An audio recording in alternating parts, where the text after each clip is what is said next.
সামগুৰি বেলগুৰি কছাৰীগাঁৱৰ উচ্ছেদৰ জাননী লাভ কৰা পৰিয়ালৰ কাষত প্ৰাক্তন বিধায়ক আব্দুল আজিজ। পুৱাই কেইবাটাও পৰিয়ালক সাক্ষাৎ কৰি পৰিস্থিতিৰ বুজ ললে প্ৰাক্তন বিধায়কগৰাকীয়ে। উচ্ছেদৰ জাননী লাভ কৰা পৰিয়ালে ঘৰ বাৰী ভাঙি ঢাপলি মেলিছে অন্য স্থানলৈ। একাংশ সংগঠনে উচ্ছেদিত পৰিয়ালক সন্দেহজনক নাগৰিক বুলি তোলা অভিযোগৰ তীব্ৰ প্ৰতিক্ৰিয়া প্ৰকাশ কৰিলে বিধায়কগৰাকীয়ে। উৰিয়াম ঘাট আৰু সামগুৰিত উচ্ছেদৰ জাননী লাভ কৰা পৰিয়ালসমূহ ভাৰতীয় নাগৰিক বুলি দাবী আজিজৰ। উৰিয়াম ঘাটৰ সৰহ সংখ্যক লোকেই ৰূপহীহাট, সামগুৰি, ঢিং, লাহৰীঘাট আৰু খাৰুপেটীয়াৰ পূৰ্বৰ বাসিন্দা আছিল বুলি মন্তব্য আজিজৰ। উচ্ছেদৰ জাননী লাভ কৰা অধিকাংশ পৰিয়ালেই ভূমিহীন বুলি দাবী আমছুৰ প্ৰাক্তন সভাপতি আজিজৰ। উচ্ছেদিত ভূমিহীন পৰিয়ালক পুনৰ সংস্থাপনৰ বাবে মুখ্যমন্ত্ৰী ডক্টৰ হিমন্ত বিশ্ব শৰ্মাৰ প্ৰতি আহ্বান প্ৰাক্তন বিধায়ক আজিজৰ। News desk report MT news. ভূমিহীন মানুহ আজি যিটো অঞ্চলত মই থিয় হৈছোঁ, বেলগুৰি অঞ্চলত যিসকল মানুহৰ ভূমিহীন আছিলে এইসকলক গভৰ্ণমেণ্টে এলটমেণ্ট দিছিলে। ইয়াতে যিটো গম পালোঁ 130 জন মানুহক এলটমেণ্ট দিছিলে আৰু লগতে আমাৰ কছাৰী মানুহসকলকো এলটমেণ্ট দিছিলে। কিন্তু যোৱা বসুন্ধৰাত নম্বৰ 1, নম্বৰ 2ত এপ্লাই কৰিছে, কিন্তু ইয়াত কোনো মুছলমানে পাত্তা পোৱা নাই, কোনো মুছলমানৰ মাটি পাত্তা পোৱা নাই। আৰু বসুন্ধৰা হোৱাৰ পিছত মই নিজেই গম পাইছিলোঁ যে এইটো মানে চব মাটিৰ ৰিপৰ্ট ল'ব, কোনে কিমান চৰকাৰী লেণ্ডত আছে,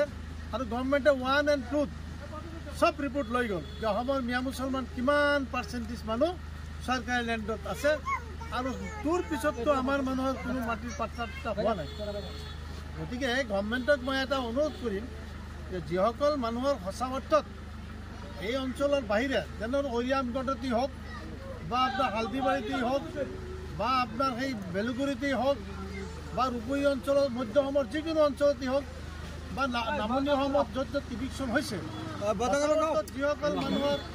সঁচা অৰ্থত যিসকল মানুহৰ মানে আপোনাৰ কোনো মাটিৰ বাৰী নাই, এইবিলাক মানুহক অন্তত গভৰ্ণমেণ্টে কৈছে, অসমৰ মুখ্যমন্ত্ৰীয়েতো কৈছে যে মই যিসকল মানুহৰ নাম 71ৰ ভোটাৰ লিষ্টত আছে, 71ৰ আগত ভোটাৰ লিষ্টত আছে, 66ৰ ভোটাৰ লিষ্টত আছে, 51ৰ NRCত নাম আছে, সেইসকল মানুহক তেখেতে লেণ্ড প্ৰভাইড কৰিব, এটা চাইজেবল ক্ষতিপূৰণ দিব। সেই হিচাপে মই সংখ্যালঘু জাতীয় পৰিষদৰ পৰা মই অসম গভৰ্ণমেণ্টক অনুৰোধ জনাম, আহ্বান জনাম যে আপুনি তদন্ত সাপেক্ষে সঁচা অৰ্থত যিসকল মানুহৰ কোনো ভূমি নাই, এই মানুহখিনি যেতিয়া ইভিক্ট কৰা হৈছে, বিভিন্ন সংশ্লিষ্ট এলেকাৰ পৰা যেতিয়া উঠাই দিয়া হৈছে আৰু মানুহ নিজে নিজে গৈ আছে। এতিয়া মই যিটো ফিল্ডত আহি দেখিলোঁ, মানুহ নিজে নিজে গৈ আছে। আৰু 3 দিন আগত মই নগাঁৱৰ জিলা উপায়ুক্তক মই টেলিফোনত অভাৰ মোবাইলত কথা পাতিছিলোঁ, তেখেতক এটা ৰিকুৱেষ্ট কৰিছিলোঁ যে মানুহখিনিক 3 দিন 4 দিন সময় দিয়ক, 2-3 দিন সময় দিয়ক, মানুহখিনি নিজে নিজে যাব, আৰু মানুহখিনি নিজে নিজে গৈ আছে। কিন্তু যিসকল মানুহৰ এলটমেণ্ট আছে, এইটো অঞ্চলত বেলগুৰি অঞ্চলত 130 জন মুছলমান পৰিয়ালৰ এলটমেণ্ট আছে। এতিয়া এই মানুহখিনি ঘৰ-চৰ একো ভঙা নাই, তেখেতসকলে এটা বিশ্বাস যে আমাক যেতিয়া গভৰ্ণমেণ্টে এলটমেণ্ট দিছে আৰু আমাক এতিয়ালৈকে নোটিছ দিয়াও নাই, গতিকে তেখেতসকলৰ ঘৰতে এই মানুহখিনি আছে, বাকীবিলাক মানুহ নিজে নিজে ইয়াৰ পৰা গুচি গৈ আছে। অদহত মই এটা অনুৰোধ কৰিম গভৰ্ণমেণ্টক যে আজি একেলগে এলটমেণ্ট পায়, মুছলমান মানুহো পাইছে, ট্ৰাইবেল মানুহো পাইছে, বা বড়ো মানুহো পাইছে, বা অসমীয়া হিন্দু মানুহো পাইছে, কিন্তু সেই ক্ষেত্ৰত মুছলমান মানুহে কিয় পাত্তাটো নাপাব? বসুন্ধৰা 3ত সেইবিলাক মানুহৰ কামটো গভৰ্ণমেণ্টক কৰাৰ কাৰণে মই অনুৰোধ জনাইছোঁ। আৰু এই মানুহখিনিতো অনুপ্ৰৱেশকাৰী নহয়, ভাৰ বিভিন্ন সংগঠনৰ পৰা কোৱা হৈছে এইবিলাক অনুপ্ৰৱেশকাৰী, এইবিলাক অবৈধ নাগৰিক। অবৈধ কাক কয়? যিসকলে without permission of any place to enter the আদাৰ প্লেচ, সেইসকল মানুহক ক'ব পাৰে মানে এইবিলাক অবৈধ। এইবিলাক মানুহতো অবৈধ মানুহ নহয়। আজি অৰিয়ামগড়ত যিমান মানুহ গৈছে, এইবিলাক ৰূপহীহাট সমষ্টি মানুহ। মই চেলেঞ্জ কৰি ক'ম, চামাগুৰিৰ মানুহ, ঢিঙৰ মানুহ, লাহৰীঘাটৰ মানুহ আৰু বিভিন্ন অঞ্চলৰ মানুহ, ইভেন কি দৰং জিলাৰ খাৰপুটীয়া অঞ্চলৰ মানুহ, এইবিলাক মানুহ অনুপ্ৰৱেশকাৰী নহয়, এইবিলাক মানুহ অবৈধ নাগৰিক নহয়। এইসকল মানুহে 51ৰ NRCও দেখাব পাৰিব, যদি কোনোবাই দেখাব নোৱাৰে 66ৰ ভোটাৰ লিষ্ট দেখাব পাৰিব, যদিও 66ত কোনোবাই দেখাব নোৱাৰে 71ৰ ভোটাৰ লিষ্ট দেখাব পাৰিব, আৰু তাতকৈ বেছি কি তথ্য দেখাব পাৰিব আৰু এই মানুহবিলাক অৰিজিনেলটো মাটি আছিলে কোনোবা 1930 চনৰ ম্যাদী পট্টাও আছে সেইটো প্ৰডিউচ কৰিব পাৰিব গতিকে মই গভৰ্ণমেণ্টৰ আকৌ অনুৰোধ জনাম যে যিভাৱে এভিকশ্যন হৈ আছে অসমৰ 25% মিয়া মুছলমান নিজৰ মাটিৰ পৰা যি মাটিত আছিলে এই মাটিৰ পৰা উচ্ছেদ হ'ব আৰু এই মানুহখিনিৰ বিকল্প এটা ব্যৱস্থা কৰিব লাগিব আৰু কৰা উচিত গতিকে চিফ মিনিষ্টাৰ স্বয়ং কৈছে যিসকল মানুহ ভাৰতীয় নাগৰিক মই এটা এইটো চৰকাৰতো আমাৰ হিমন্ত বিশ্ব শৰ্মা ডাঙৰীয়া আমাৰ মুছলমানৰ ৰান্ধা কৰা খবৰ লোকে জানে আমাৰ এই ভেলুগুৰি মানুহবিলাক যদি আছিলে 3 নং ভেলুগুৰিত 1988 1990 আবণ্টন দিয়া মাটি আছিলে লগত কিছুমান মানুহ ইয়াৰে বহিছিলে ইয়াৰে ঠাই বাসিন্দা এই মানুহখিনি ইয়াৰে আমাৰ প্ৰকৃত ভাৰতীয় নাগৰিক হয় ইহঁতৰ 30 লোকৰ ডকুমেণ্টছ আছে মাটিৰ পট্টা আছে সেইবিলাক মানুহ আমাৰ লগত বহিছিলে দুৰ্ভাগ্যৰ কাৰণত সিহঁতে মাটি পট্টাটো পোৱা নাই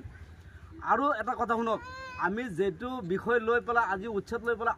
মানে আমি ইমান দুখ কৰা নাই আমাৰ এটাই দুখ লাগিছে আমি ভাৰতীয় নাগৰিক হৈ পেলাই যেতে নেকি নিউজত যেতে নেকি আমাক অবৈধ বুলি ঘোষণা কৰে বাংলাদেশী বুলি কয় তেতিয়া আমাৰ কলিজাটো ফাটি যায়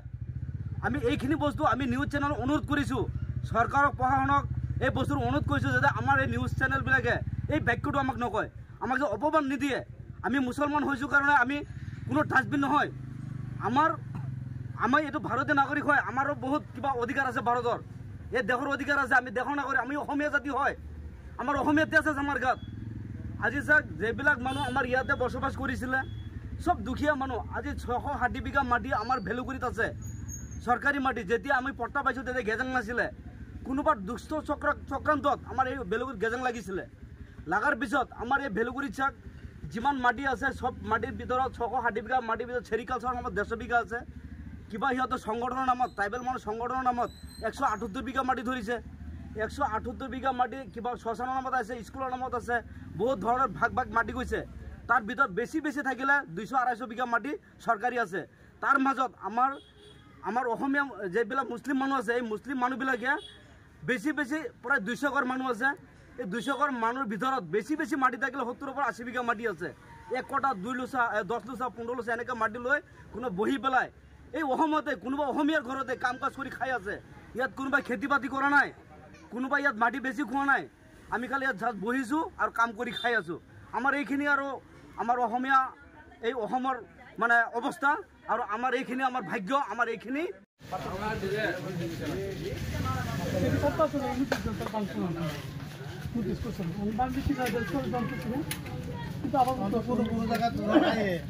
বুলডোজাৰ নিয়ে আইলে তো পৰে এক বিঘা কিছু থানা